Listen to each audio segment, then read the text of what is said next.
کہ 25 دسمبر کو حضرت عیسیٰ علیہ السلام پیدا ہوئے تھے، یعنی اللہ کا بیٹا ہوا تھا، نعوذ باللہ، فیسٹیول مناتے ہیں، باقاعدہ سیلیبریٹ کرتے ہیں، اور بہت سارے مسلمان ایسے ہیں جو اس کے اندر شریک ہوتے ہیں،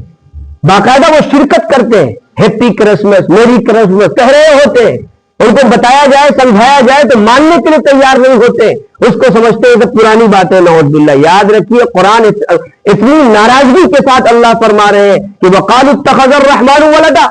وہ کہتے ہیں کہ اللہ نے اپنا بیٹا بنا لیا۔ حضرت عیسیٰ علیہ السلام کی پیدائش ہوئی تھی، وہ اللہ کے بیٹے ہیں، نعوذ باللہ۔ قرآن کہتا ہے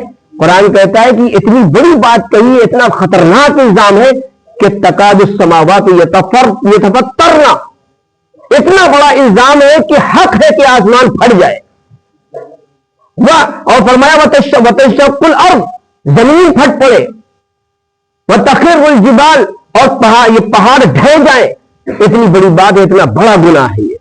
اور آج مسلمان بھی اس کے اندر شریک ہوتے ہیں۔ میرے بھائیو یاد رکھیے، اگر آپ کو نہیں پتا تھا تو معلوم ہونا چاہیے کہ عیسائیوں کا خالص مذہبی فیسٹیول ہے، تہوار ہے، اور وہ اس لیے مناتے ہیں کہ اللہ کا بیٹا ہوا تھا، نعوذ باللہ، اس تاریخ میں، اس ڈیٹ میں، اور میری کرسمس، ہیپی کرسمس، کیک کاٹ کر کے آپ اس میں شریک ہو رہے ہیں۔ من تشبہ بقوم فہو منہم،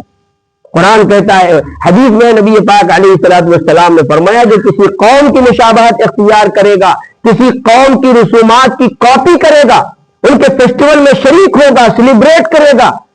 تو فرمایا اس کا شمار خدا کی فہرست میں، خدا کی لسٹ میں انہی لوگوں میں ہوگا، وہ چاہے جتنا بڑا نمازی ہو،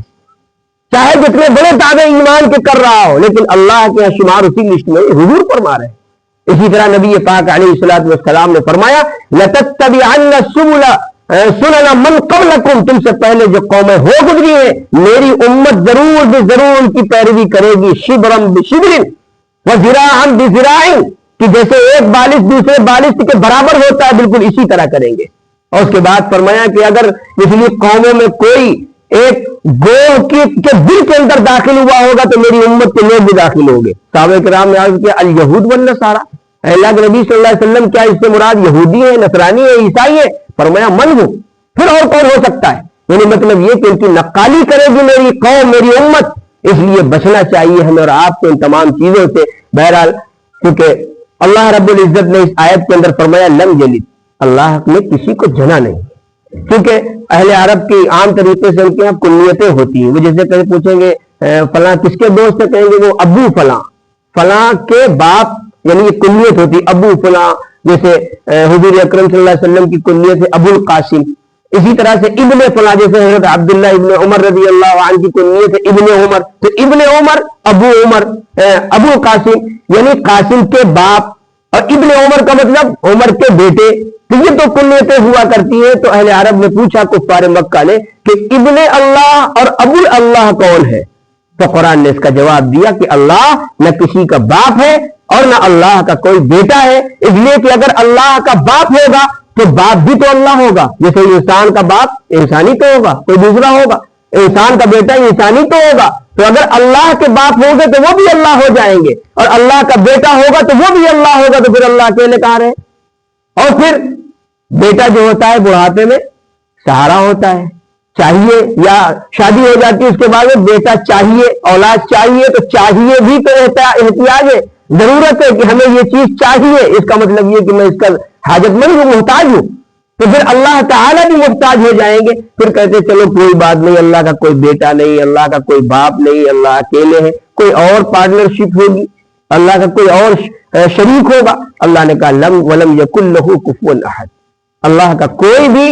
ہمسر نہیں ہے، اللہ کا کوئی برابر نہیں ہے، کوئی شریک نہیں ہے۔ تو بہرحال ہمیں ان تمام چیزوں سے اپنے آپ کو بچانا چاہیے۔ یہ جو رسومات ہیں، غیروں کے جو تہوار ہیں، ابھی یہ آ رہا نیو ایئر نائٹ، اس طرح سے اور بہت ساری چیزیں ہیں جس میں مسلمان شریک ہوتے ہیں، دھڑنے سے ذہنوں کے اندر گناہ ہونا ان کے ہوتا بھی نہیں ہے۔ اس لیے میرے بھائیوں یاد رکھیے، اپنے دین پر قائم رہیے، شریعت پر قائم رہیے۔ ہمارے نبی صلی اللہ علیہ وسلم نے ہمیں اور آپ کو جو اسلام دیا ہے وہ سب سے بہترین دین ہے، اس سے افضل کوئی دین نہیں ہے۔ جب قرآن مجید کی پہلی آیت نازل ہوئی اقرأ بسم ربک الذی خلق خلق الانسان من علق، تو اقرأ بسم ربک الذی، آپ پڑھیے اپنے پروردگار، اپنے رب کے نام سے۔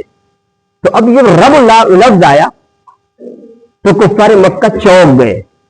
کہ محمد صلی اللہ علیہ وسلم کا رب کوئی اور ہے کیا؟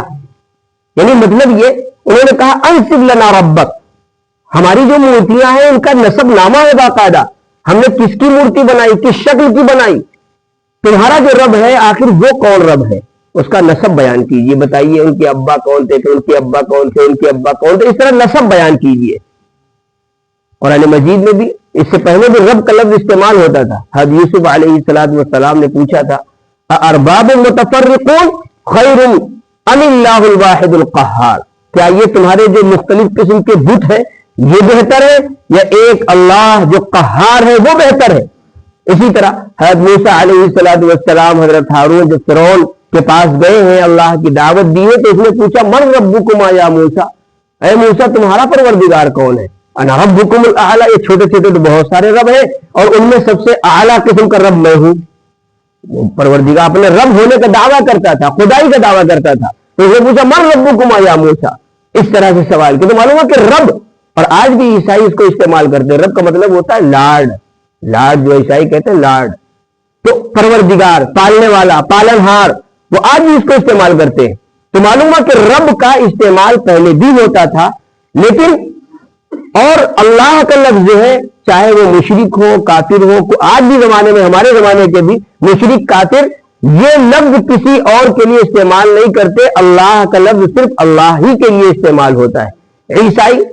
گاڈ کا لفظ استعمال کرتے ہیں، اسی طرح ہنود میں آپ آئیے، ہندو بھائیوں میں، برادران وطن میں، وہ ایشور اور پرمیشور، ایشور کا مطلب ہوتا ہے پیدا کرنے والا اور پرمیشور کا مطلب ہوتا ہے مخلوق سے محبت کرنے والا، تو یہ لفظ صرف اللہ کے لیے استعمال کرتے ہیں، کسی اور کے لیے استعمال نہیں کرتے ہیں وہ۔ تو بہرحال جب یہ آیت نازل ہوئی اور رب کا تذکرہ آیا تو انہوں نے کہا انصب لنا ربک، اپنے پروردگار کا نسب نامہ ذکر کیجئے، تو اللہ نے اس کا جواب دیا قل، کہہ دیجئے ہوا، وہ جس کے بارے میں تم پوچھ رہے ہو اللہ، اللہ ہی ہے، یعنی کوئی اور نہیں ہے، جس کو تم ایشور پرمیشور کہہ رہے ہو وہی اللہ ہے، ایک اللہ ہے۔ قل هو اللہ احد اللہ الصمد، اللہ نے کہا احد ایک صفت بیان فرمائی، احد کا مطلب اکیلا، تنہا، یکتا، اس کا کوئی دوسرا نہیں، احد۔ اللہ نے پوری دنیا میں جتنی بھی چیزیں نظر آ رہی ہیں، کائنات میں، مخلوق میں، سب چیزوں کو اللہ نے جوڑے جوڑے بنایا ہے، اگر صرف تنہا اکیلی ذات کوئی ہے تو وہ صرف ایک اللہ ہے۔ قرآن کہتا ہے سبحان الذی خلق الازواج کلھا مما تنبت الارض ومما انفسهم ومما لا تعلمون، اسی طرح سے سورہ یاسین کے اندر 23ویں پارے میں اللہ فرماتے ہیں پاک ہے وہ ذات، کس چیز سے؟ جوڑا ہونے سے، پاک ہے وہ ذات کی جس نے تمام چیزوں کو جوڑے جوڑے بنایا ہے، جو چیزیں زمین سے اٹھتی ان کو بھی جوڑے جوڑے بنایا، خود تم کو جوڑے جوڑے بنایا ہے، اور فرمایا کہ بہت ساری وہ چیزیں ہیں جن کا جوڑا ہونا تم نہیں جانتے ہو، اللہ نے ان کو بھی جوڑے جوڑے بنایا ہے۔ وَالسَّمَاءَ بَنَيْنَاهَا بِأَيْدٍ وَإِنَّا لَمُوسِعُونَ وَالْأَرْضَ فَرَشْنَاهَا فَنِعْمَ الْمَاهِدُونَ، ہم نے آسمان کو وسیع و عریض بنایا ہے، اور زمین ہم کتنے بہترین ہے زمین کو بچھانے والے، یعنی آسمان ہے تو زمین بھی ہے، اگر اجالا ہے تو اندھیرا بھی ہے، اگر دن ہے تو رات بھی ہے، اللہ نے ہر چیز کا جوڑا بنایا ہے۔ وَمِن كُلِّ شَيْءٍ خَلَقْنَا زَوْجَيْنِ، قرآن کہتا ہے کہ ہر چیز کا میں نے جوڑا بنایا، کوئی چیز کیوں؟ لَعَلَّكُمْ تَتَفَكَّرُونَ، تاکہ تم غور و فکر کرو، اور کس بات میں غور و فکر کرو؟ اس بات میں غور و فکر کرو کہ یہ دنیا جس میں ہم آپ موجود ہیں اور من کا چاہ جو جی میں آیا وہ کر گزرے، یہ ایسا نہیں کہ تم بالکل چھوڑ دیے جاؤ گے، اگر یہ دنیا ہے تو اس دنیا کا بھی کوئی جوڑا ہوگا، اور وہ دنیا کا جوڑا کون ہے؟ آخرت، دوسری دنیا، یہاں کرو وہاں پاؤ گے، اچھا کرو گے اچھا پاؤ گے، برا کرو گے برا پاؤ گے۔ اللہ یہ بتلانا چاہتے تو معلوم ہوا کہ اگر اکیلی کوئی ذات ہے تو صرف ایک اللہ کی ہے، کوئی اور اس کا ساجی نہیں، شریک نہیں، دوسرا نہیں۔ قل هو اللہ احد اللہ الصمد، اللہ بے نیاز ہے، بے نیاز ہونے کا مطلب یہ کہ اللہ کسی کے محتاج نہیں، الذی یحتاج الیہ کل شیء، ہر چیز اس کی محتاج ہے اور وہ کسی کا محتاج نہیں۔ اللہ الصمد، اللہ بے نیاز ہے، اس کو اپنی حکومت کا نظام چلانے کے لیے کسی وزیر اور منتری اور سنتری اور ادھیکاری اور فلاں کی ضرورت نہیں ہے، وہ اکیلے چلاتا ہے۔ ثم استوى علی العرش، اللہ نے پوری کائنات 6 دنوں میں بنائی، اور بنانے کے بعد اللہ عرش پر مستوی ہو گئے، یدبر الامر، پھر اس کے بعد کائنات کے نظام کو اللہ رب العزت نے چلایا ہے، یہ اکیلے اللہ چلا رہے ہیں، اللہ تو کسی کی ضرورت نہیں، کسی کے محتاج نہیں، اللہ ہے۔ اللہ الصمد لم یلد ولم یولد، اللہ یہ بھی کہہ رہے تھے انصب لنا ربک، اپنے پروردگار کا نسب نامہ بیان کیجئے، شجرہ نسب بیان کیجئے، تو اللہ کہتا لم یلد ولم یولد، اللہ کا کوئی بیٹا نہیں، اللہ کسی کا بیٹا نہیں، لم یلد ولم یولد، اللہ کو کسی نے نہیں جنا ہے، اللہ اکیلے ہے،